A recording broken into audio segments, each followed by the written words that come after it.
एक बार अफ्रीका में विलियम के गांव में भयंकर सूखा पड़ा। गांव में बिजली भी नहीं है, वरना पंप चला के ग्राउंड वाटर निकाल सकते थे। विलियम ये सब सोच ही रहा था कि तभी उसने टीचर को साइकिल से आते देखा। साइकिल में एक हेडलाइट लगी थी। सर, गांव में बिजली तो आती नहीं, फिर ये हेडलाइट की बैटरी कैसे चार्ज करते हैं? इसमें बैटरी नहीं, डायनेमो लगा है जो टायर की मैकेनिकल एनर्जी को इलेक्ट्रिकल एनर्जी में बदलता है, जिससे ये लाइट जलती है। लेकिन मैकेनिकल एनर्जी से करंट कैसे बनता है? विलियम ने फिजिक्स की किताब पढ़ी तो पता चला कि कंडक्टर के क्लोज लूप में मैग्नेटिक फील्ड बदलने से उसमें इलेक्ट्रिसिटी फ्लो होती है। इसे इलेक्ट्रोमैग्नेटिक इंडक्शन कहते हैं। लेकिन डायनेमो में मैग्नेटिक फील्ड कैसे बदलती है? चुंबक के घूमने से। डायनेमो का चुंबक बाइसिकल के टायर के साथ फ्रिक्शन की वजह से घूमता है, जिससे इस लूप के अंदर की मैग्नेटिक फील्ड बदलने लगती है। कभी मैग्नेटिक फील्ड इस डायरेक्शन में बढ़ती घटती है तो कभी इस डायरेक्शन में। इस मैग्नेटिक फील्ड के बदलाव से लूप में एक एसी वोल्टेज डेवलप हो जाता है, और अगर ऐसे कई लूप्स मिला के कॉइल बना दी जाए तो ये वोल्टेज और बढ़ जाता है। विलियम ने इसी कॉन्सेप्ट का इस्तेमाल कर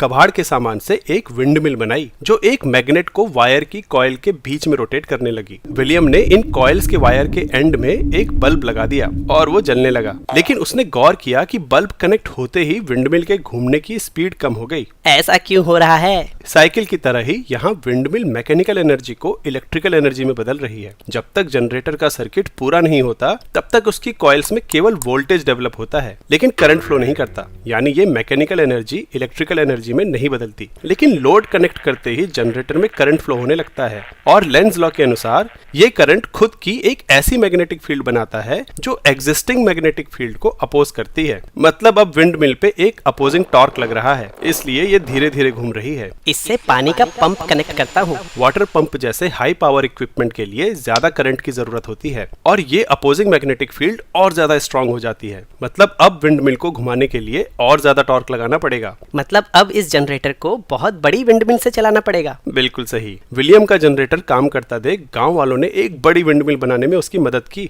और अब इस बड़ी मिल से इतना ज्यादा टॉर्क जनरेट हुआ कि जनरेटर में पंप चलाने लायक करंट जनरेट होने लगा। शायद इसीलिए इलेक्ट्रिक इक्विपमेंट्स को लोड बोलते हैं, क्योंकि वो जनरेटर पे फिजिकल लोड डालते हैं।